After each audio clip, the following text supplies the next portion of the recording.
अस्सलामु अलैकुम वरहमतुल्लाहि वबरकातुहू। आप सभी को सबसे पहले इस नए साल में जो हम शुरू करने जा रहे हैं, आप सभी ने गालिबन किताब ये ले ली होगी। इब्तिदाई उर्दू की जो हिस्सा है आप सबों ने खरीद लिया होगा मेरे ख्याल से। तो चलते हैं, आज हम पढ़ते हैं इब्तिदाई उर्दू की जो चैप्टर नंबर 1 है नज़्म हम्द। इससे पहले पढ़ते हैं और सबसे पहले इस बात को जान लीजिए कि हम्द किसे कहते हैं। आपको पहले ही बताया गया है कि हम्द किसे कहा जाता है और आज भी मैं बता दे रहा हूँ। हम्द उसे कहते हैं, हम्द की तारीफ ये है, हम्द कहते उसको है कि जिसमें अल्लाह तबारक व तआला की बड़ाई बयान की जाए, उनकी शान बयान की जाए, उनकी अजमत बयान की जाए, उसी को हम्द कहा जाता है। और नात की बात आती है तो नात कहते उसको है जिसमें रसूल करीम सल्लल्लाहु तआला अलैहि वसल्लम की बड़ाई, उनकी तौसीफ, उनकी अजमत, उनकी रिफ़अत बयान की जाए, उसी को नात कहते हैं। तो हम यहाँ आज चल रहे हैं, आज जो हम पढ़ने जा रहे हैं, नज़्म पढ़ने जा रहे हैं, जिनके मुसन्निफ हैं याकूब हुसैन राज, है ना, इन्होंने इनको लिखा है और ये हम्द है।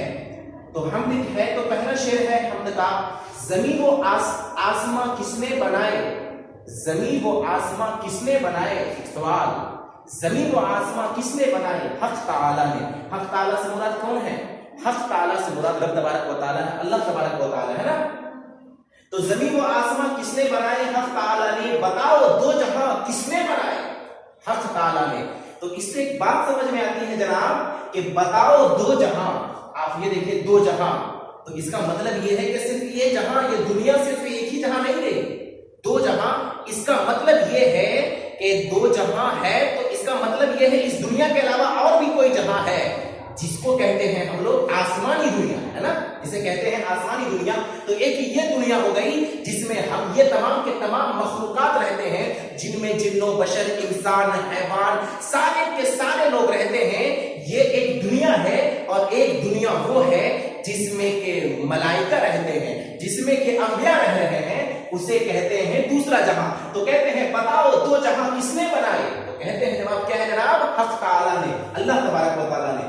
तो इसमें कहीं पर गालिबन जो है, कहीं पर आपको कोई डाउट नहीं आने वाला है। अब दूसरा शेर है किसके हुक्म से दिन का उजाला, है किसके हुक्म से दिन का उजाला, शब की तारीकी, दिन का उजाला, शब मतलब रात होता है ना साहब। तो यहाँ पे ऐसा कोई जुमला आपके जहन में नहीं कि आप इसे समझ नहीं सकते। शब की तारीकी, तो है किसके हुक्म से दिन का उजाला, शब की तारीकी। बताओ रोजो शब किसने बनाए, हक़ ताला ने। रोजो शब मतलब बताओ दिन और रात किसने बनाए, तो हक़ ताला ने। तो ये भी समझ गए होंगे। अब कमर को रोशनी किसने अता की, शम्स को शिद्दत। कमर को रोशनी किसने अता की, शम्स को शिद्दत। कमर के माने चांद है जनाब, है ना। कमर को रोशनी, शम्स को शिद्दत। शिद्दत समझ रहे हैं ना, शिद्दत। शम्स माने सूरज, और सूरज की शिद्दत, जब सूरज अपने आबोताब पर होता है, जब वो अपनी जवानी पर होता है, जब वो अपने उरूज पर होता है जनाब, तो उस वक्त का हालत ये होता है। अभी गर्मी का मौसम चल रहा है तो आप समझ सकते हैं कि इस मौसम में जब वो अपने आबोताब पर होता है तो अच्छे लोगों के पसीने बाहर आ जाते हैं। तो मतलब ये है कि शम्स को शिद्दत ये किसने अता की है, रब तबारक व तआला ने। फिर कहते हैं फलक पे किसने तारे जगमगाए, फलक पे माने आसमां पे किसने तारे जगमगाए, हक़ ताला ने। अब फिर कहते हैं आगे शेर है, उगाया किसने ये सब्जा, ये शबनम किसने की पैदा। सब्जा के माने समझ रहे हैं ना, हरी हरी चीजें, है ना।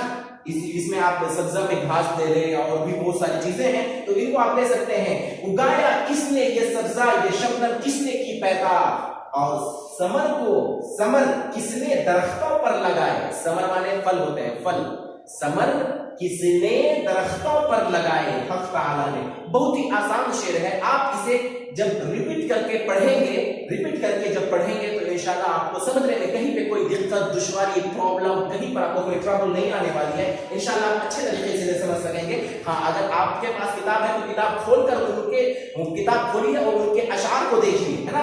उनके अशार को देखिए, जो मैं पढ़ रहा हूँ, जो जो मैं बोल रहा हूं आप गौर से इसे सुनिए भी और आप अपनी किताबों को भी देखिए, तो इससे क्या होगा कि आपको पढ़ने में भी दिक्कतें नहीं आने वाली है और आसानी के साथ आप समझ सकते हैं। फिर आगे कहते हैं, आगे इस नज़्म में याकूब हुसैन राज ने कहा है कि है ये बरगो शजर बदलाओ किसकी शान के मजहर, यानी कि कह रहे हैं है ये बरगो शजर बदलाओ किसकी शान के मजहर, ये किसने फूल गुलशन में खिलाए हक ताला ने। ये बर्ग है, ये बर्ग। अब आप कह रहे होंगे जनाब कि ये बर्ग तो एक नया लफ्ज है, बर्ग में समझ नहीं पा रहा, तो जनाब समझ लीजिए ये इस बर्ग के यहाँ पर माने आते हैं पत्ते के, क्योंकि शजर के माने दरख्त, शजर के माने दरख्त ट्री, तो बर्ग के माने पत्ते। तो कहते हैं ये बर्ग वो शजर बतलाओ किसकी शान के मजहर है। जनाब आप पेड़ देख रहे हैं, ये आपको हवाएं दे रही है, ये आपके दिलों को ठंडक पहुंचा रही है, कितने लोगों को ये सुकून देती है। तो कहते हैं साहब ये किसकी शान के मजहर है, ये किसकी शान के मजहर है, कौन है वो, कौन ऐसा शख्स है जो पूरी की पूरी दुनिया को एक साथ पूरी दुनिया को सुकून दे सकता हो। वो किसकी जात है जो पूरी दुनिया को एक साथ सुकून दे सकता है। अगर वो कोई जात है साहब, अगर वो कोई जात है तो वो रब तबारक व तआला की जात है कि पूरी दुनिया को अगर वो एक पल में चाहे तो पूरी दुनिया को सुकून दे सकता है। अगर वो चाहे तो पूरी दुनिया को एक पल में तबाह कर सकता है। अगर वो चाहे तो पूरी दुनिया को एक पल में चाहे तो उन्हें पूरी दुनिया को वो सही सालिम कर सकता है। तो ये उन्हीं की जात कहते हैं है ये बर्ग व शजर बदलाओ किसकी शान के मजहर, ये किसने फूल गुलशन में खिलाए है ना। ये किसने फूल गुलशन में खिलाए हक ताला ने। अब आगे कहते हैं ये किसकी शान कुदरत के मज़ाहिर हैं सब मनाजिर हैं, ये किसकी शान कुदरत के मज़ाहिर सब मनाजिर हैं।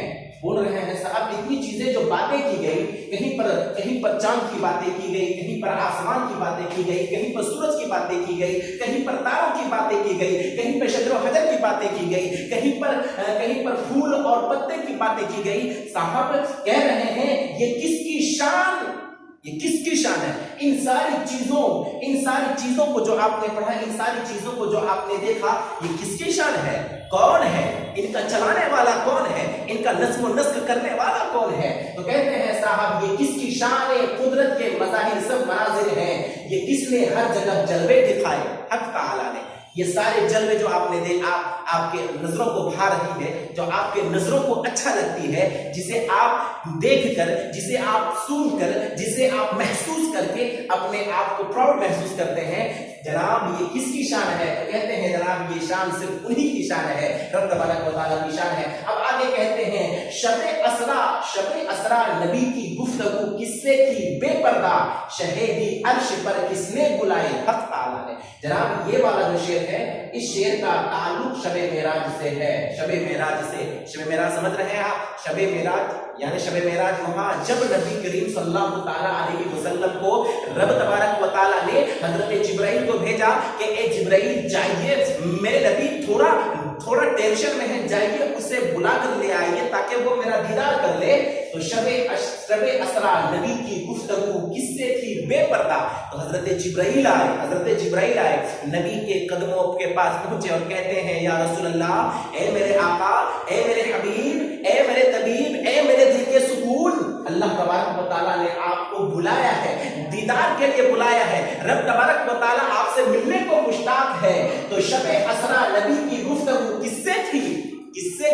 तो शबे असरा नबी की गुफ्तगू मेरे रब से थी, वो भी सामने बैठकर रब तबारक व तआला के सामने बैठकर मेरे नबी ने गुफ्तगू की। कहते हैं शहीदी अर्श पर किसने बुलाए हक ताला।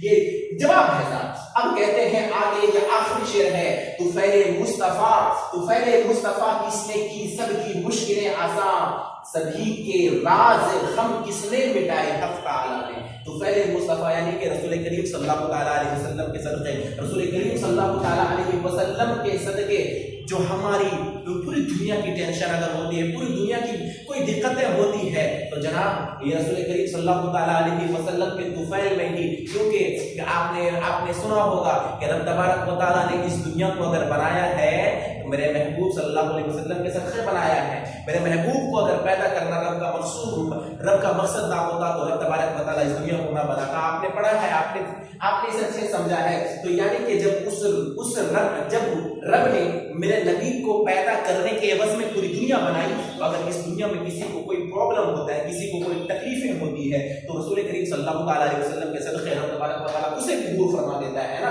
सही के राज, ये राज जनाब, ये राज शायद है जिन्होंने बताया है, वो राज है ना, वो राज जो शायर है उन्होंने अपने शेर में अपने नाम को इंक्लूड किया है। सभी के राज हम किसने मिटाए, हक ताला ने। ये तो सारी बातें हो गई, आप इसे अच्छे से समझ गए। अब चलते हैं आगे की बात करते हैं। आप इसे देख लीजिएगा, दर्जे जेल मिसरे सही मुतवाली से मुकम्मल कीजिए और उस पर निशान भी लगाइए। आप अपनी किताब देखिए।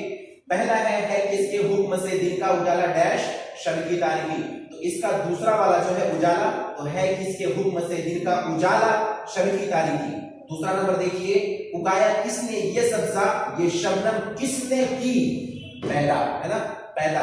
तो इसे आप देखिए अपनी किताब में। और उसके बाद है ये बर्ग वो शजर, आप देख लीजिएगा, है ये बर्ग वो शजर बतलाओ किसकी शान के मजहर। अब फिर चौथा वाला है, ये किसने फूल डैश में खिलाए हक ताला। तो यह डैश की जगह पे क्या होगा, ये किसने फूल गुलशन में खिलाए हक ताला ने, है ना। अब देख लीजिए बा वाला, दर्जे झेल मिसरे सभी तरतीब से मिलाकर शेर को मुकम्मल कीजिए। तो इसे आप देख लीजिए कि अपने किताब में अच्छे तरीके से देखिए, है ना। है किसके हुक्म से दिन का उजाला शब की तारीकी। तो इसका जो है जनाब, इसका आएगा जो अलग में है, तो वो बताओ रोज व शब किसने बनाए, हक ताला ने, ये इनके साथ मिलता है। और जब इसका दूसरा नंबर है ये किसकी शान कुदरत के मज़ाहिर सब मनाजिर हैं, है ना। ये किसकी शान के कुदरत, ये किसकी शान कुदरत के मज़ाहिर सब मनाजिर हैं। तो शेर में भी आप देखकर समझ सकते हैं। तो इसका जवाब है ऊपर वाला, ये किसने हर जगह जलवे दिखाए हक ताला ने, है ना। इसको इस तरीके से हम लिख देते हैं, इसको हम इस तरीके से लिख देते हैं, आप इसे आप समझ लीजिएगा। पहला वाला का है, पहला वाला का दूसरा नंबर, और दूसरा वाला का है, दूसरा वाला का पहला नंबर, उसके बाद तीसरा वाला का है चौथा नंबर, और चौथा वाला का है जनाब तीसरा नंबर। ये आपका शेर है, आप इसको समझ लीजिए, ठीक है। बस यहीं तक अभी रहने देते हैं इंशाअल्लाह।